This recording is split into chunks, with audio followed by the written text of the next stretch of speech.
La taille, le skill, il a tout en fait. Il a tous les atouts et comme on dit, sky is the limit. Victor Wembanyama va faire une saison NBA extraordinaire. En tout cas, il a beaucoup travaillé cet été pour. Salut, c'est Elliot, je suis en direct d'Indianapolis après le match de pré-saison entre les Spurs et les Pacers. J'ai demandé avant le match au coach des Spurs, Mitch Johnson, sur quel aspect du jeu Victor avait le plus progressé cet été. He's definitely put a lot of work into getting stronger, and I think you've seen that in terms of his approach. Now he's trying to play, and now he's able to administer some of that physicality and be on the front foot. Is something that's going to make him tough to guard, and then you start bringing in the fouls and being able to get people out of position defensively. I think will be a real advantage for him. C'est un talent incroyable, je suis soulagé qu'il soit dans la conférence Ouest. Ce sont les mots de Rick Carlisle qui garde un souvenir frais de Victor puisque les équipes s'étaient affrontées à Paris pour les NBA Paris Games. Il reste toujours autant impressionné par l'alien français. He has so much impact on the game. I just don't ever recall a player that has so much influence on both ends of the floor. It's just staggering. And then his skill, you know, as a ball handler and the sham god move and all that stuff. And it's just like, whoa, you watch in disbelief. Now he's doing martial arts and kung fu and all that stuff. It's daunting. I mean, the guy's, you know, reading books all the time. It's just a really impressive person. Just glad we only see the guy twice a year. And I'd love to see him in the finals. You know, actually, it's gonna be 4 times a year this year because we play him again on Friday, which is great because he presents a different kind of challenge, and this is a great opportunity for our centers to have to navigate a different style of unicorn type player. I mean, that's a fact.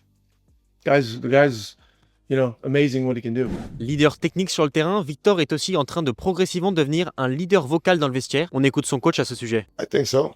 I think he's shown that in his time with us as he's grown, that's one of the very many skill sets and attributes that will continue to grow for him. So I would think as he continues to get older and more experienced, he will become more vocal. Du côté des joueurs, Stephen Castle a fait son retour sur les parquets cette nuit, a été servi par Victor pour un alley-oop 100% zone 51. On écoute son ressenti après le match sur le fait de jouer avec Victor. Area 51 is back? Yeah, I've been practicing with him all summer, but it definitely feels good to be back on the court together. I'll say he got a lot stronger. I mean, he has another year under his belt, so obviously his IQ raised a lot more. I think he's becoming a lot more of a willing passer. How much attention he brings, also with his height, you know, he can see over the defense real well. So getting everybody involved, start the game, and then, you know, finding his own shots throughout. Ses adversaires du soir étaient tout autant admiratifs du talent du jeune tricolore. J'ai demandé en français à Pascal Siakam ce que ça faisait de défendre sur lui. Ouais, je pense qu'on sait ce qu'il peut faire. La taille, skill, il a tout en fait. Il a tous les atouts et je pense que à la fin, ce sera juste à lui de le faire et tout ce qu'il pourra, genre, il peut aller où il veut en fait. Et parce qu'il a tous les atouts, c'est incroyable de voir ce qu'il fait. Et,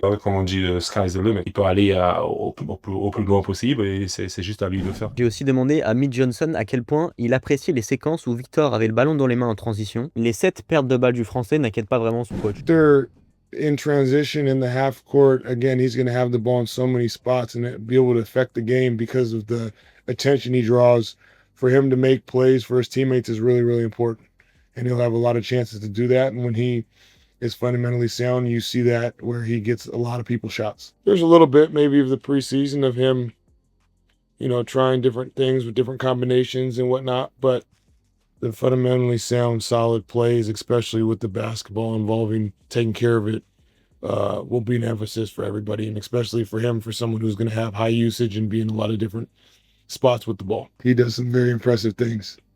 It's unique. Dylan Harper, le deuxième pick de la draft 2025, est tout autant émerveillé de côtoyer Victor. I couldn't explain it. I went from playing with a good, solid big man to playing with a 7'5" who could do everything. Yeah, I see him out there. He looks like a point guard half the time. How much attention he brings to the team is honestly, it's great. À part en équipe de France, Victor n'a jamais joué avec un pivot aussi grand que Luc Cornette. Du coup, j'ai demandé à son coach comment il comptait utiliser les deux joueurs. Yeah, it's a dynamic that we felt good about early on. Obviously, there hasn't been a ton of time on the court, but we've obviously experimented with it a little bit and been happy with what we've seen up to this point. I think we're continuing to understand some of the advantages or strengths that group can bring, and I think it'll still take time, but they're both very cerebral players, and the guys around them have probably done just as much of the commitment of trying to navigate how that works. Voilà, c'était Elliot en direct d'Indianapolis. Je te dis à la prochaine et abonne-toi si tu ne veux pas rater les prochains contenus NBA sur le compte.